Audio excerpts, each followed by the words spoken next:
मरना एक बार और वो निश्चित है, उसे कोई टाल नहीं सकता। फिर हम किसी की धमकियों से, प्रलोभन से अपने धर्म का त्याग नहीं करते। अगर हमारा गलत दर्शन रुक जाए, गलत चिंतन रुक जाए, गलत क्रिया रुक जाए, तो हम गलतियों के बीच में भी बैठे रहे तो हमारा कुछ नहीं बिगड़ने वाला। कोई ज्यादा हमको गिरा नहीं सकता यदि हम न गिरे।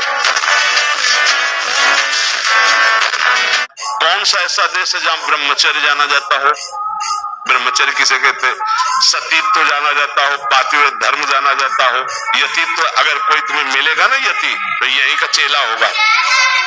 ध्यान रखना, भारत का ही चेला होगा। अगर कोई तुम्हें यति दिखाई दे तो भारत का ही चेला होगा। दुर्भाग्य है कि अपने देश की महानता को न जानकर हम दूसरे का अनुसरण करते हैं। दूसरे का अनुसरण क्यों? हमारा देश जो है भगवान का परम पावन देश है, भगवान सर्वत्र है।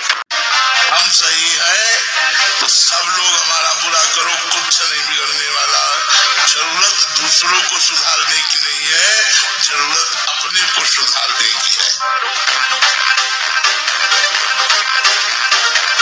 लड़ना सीखो, हारना नहीं, कभी हारना नहीं। मनुष्य जीवन हारने के लिए नहीं मिला।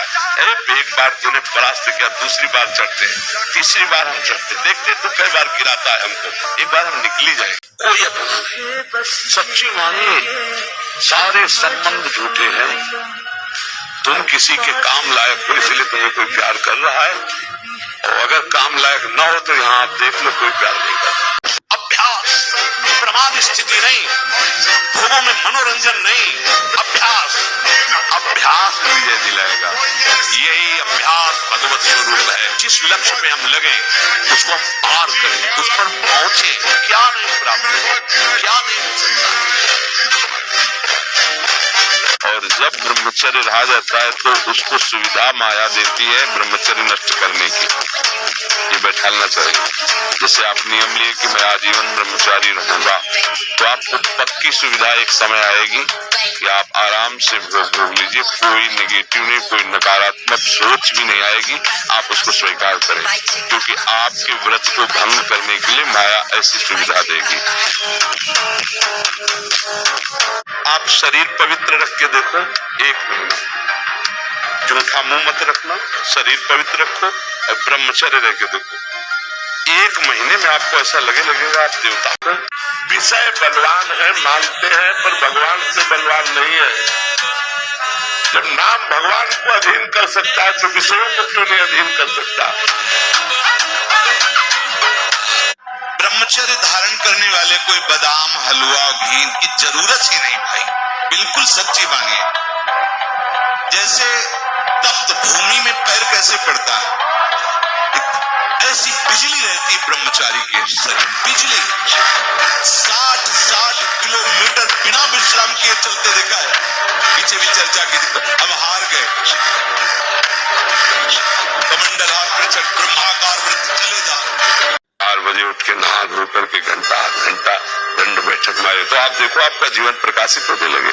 ये नहीं कहते कि बाबा जीवन, गृहस्थी में भी, गृहस्थी जीवन कोई साधारण इतना बड़ा बोझा लाद के चलना है परिवार का। शरीर स्वस्थ नहीं, विचार ठीक नहीं तो क्या है? अभी कुछ दिनों ऐसे अगर आचरण ढीले रहे तो शरीर ऐसे भयानक कमजोरी से युक्त हो जाएगा कि आपको सब कहेंगे प्रमादी पड़ा रहता है, कुछ करता नहीं। इसलिए संभल जाओ। ब्रह्मचर्य ही परम तप है, ब्रह्मचर्य ही परम धन है, ब्रह्मचर्य परम एकाग्रता है। भक्ति में दम है तो भक्ति में कदम रखो। अगर ऐसे कायर पुरुष की तरह जीना है तो भक्ति काय को करो।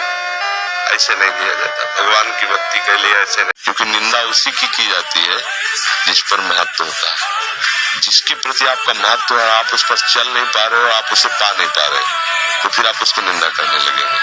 जैसे अंगूर के लिए प्रयास किया, जब नहीं मिला तो क्या खट्टे हैं, समझ रहे हैं? तो आपके प्रति राग है तब हम द्वेष करके बोलेंगे। हिंदू संस्कृति में बड़ा भगत है, हम जानते हैं ऐसा है वैसा है, मतलब वो उसके प्रति महत्व रखता है।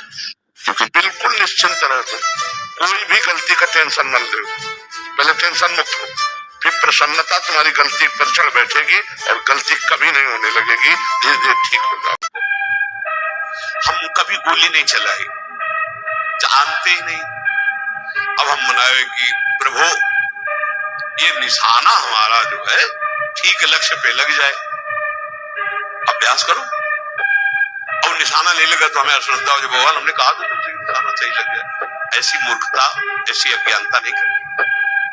जो अभ्यास, अर्जुन को क्या बोल रहे हैं भगवान? अभ्यास योग युक्त, सामने खड़े हैं सरकार। अभ्यास योग युक्त है ना, चेतसा नान्य कामना, लक्ष्य पर आपकी दृष्टि और दृढ़ अभ्यास रहे। एक बात, चाहे परमार्थ हो, चाहे पढ़ाई हो, चाहे व्यापार हो, चाहे नौकरी हो, चाहे कोई क्रीड़ा हो, अभ्यास प्रमाद। लोग ऐसे प्रश्न कर देते कि एक बार अगर हम गाली सह गए तो 100 बार देगा वो। नहीं नहीं, गलत सिद्धांत। एक गाली दिया तुम, 2 गाली दिए तो तुम कमजोर बन गए। एक गाली दिया मुस्कुरा के चले गए, उसके थप्पड़ मारने वाला तीसरा ऐसा आएगा कि जिंदगी में गाली नहीं दे पाएगा। तुम निकलो, भगवान भेज रहा है, उसकी व्यवस्था भेज रहा है। थोड़ा समय लगता है, हमारे मालिक का बहुत हिसाब किताब लंबा है, तो समय थोड़ा लगता है। लेकिन जिस दिन मुकदमा सामने आया तो फाइनल में लंच मात्र भी देर नहीं होगी। आप ये समझ लो, कहीं धोखा नहीं होगा। ब्रह्मचर्य हमें तेजस्विता, स्मृति, बलवान और लक्ष्य पर चलने की योग्यता प्रदान करता है। आज हमारा समाज ब्रह्मचर्यहीन होता जा रहा है, इसीलिए लक्ष्य से भ्रष्ट हो गया है, इसीलिए वो नकारात्मक सोच वाला बन गया है। हिंसा, व्यभिचार, व्यसन उसके जीवन में बढ़ गए। ब्रह्मचर्य एक अमोघ शक्ति है। महाराज जी, मेरा प्रश्न है कि काम के प्रति जो सुख बुद्धि है वो कैसे हम हटे? काम हमारा दुश्मन है, आपके मुखारविंद से सुना है। दुश्मन को दुश्मन ना मानना ही मेरे नित्य वैरिण, ये ज्ञानियों का नित्य दुश्मन है। ज्ञानियों को तो परास्त किया ही है। काम जो हमारे अंदर कामना है, ये प्रतिपल हमको प्रेरित करते रहती है। संसार के समस्त मनों में है, किसी एक मन की थोड़ी बात है। कोई ऐसा नहीं, कोई बोल रहा है, मान लो तुम बच्चे हो, सतमार्ग के तो तुम बोल रहे हो, नहीं तो कोई बोल नहीं रहा, लेकिन बहुत है। कोई ऐसा मन नहीं है जो भगवान से विमुख होकर काम विजयी हो। अगर कोई काम विजयी है तो भगवान के चरणों का जो चिंतन कर रहा है, नाम जप कर रहा है, और निरंतर। हम अगर लोगों को देखकर जिएंगे तो कभी जी ही नहीं सकते, हम जी ही नहीं सकते। अगर 4 लोग आपको अच्छा बोलेंगे तो 4 लोग आपको बुरा भी बोलेंगे। उनकी खोपड़ी है, उनका दिमाग है, तो तुम्हें बुराई देख रहे हैं। हमको अपने में जीना है। दूसरा हमको क्या कहता है, लोग परेशान इस बात से। अगर 4 वाह वाह कहेंगे तो 4 तुम्हें गाली भी देंगे। संसार ऐसा है, इसलिए हमको दूसरे से कोई मतलब नहीं रखना। अच्छा चलना है, अच्छा खाना है, अच्छा सोचना है और मस्त रहना है। क्या मुर्दे जैसा जीवन, जो इंद्री जैसा चाहे वैसा डाउन कर दे, जैसा चाहे वो हमें शोक दे दे, दुख दे। थोड़ा सा साहसी बनो। तुम भगवान के अंश हो, तुम कुछ भी कर सकते हो, कुछ भी। बुरा से बुरा, भला से भी भला।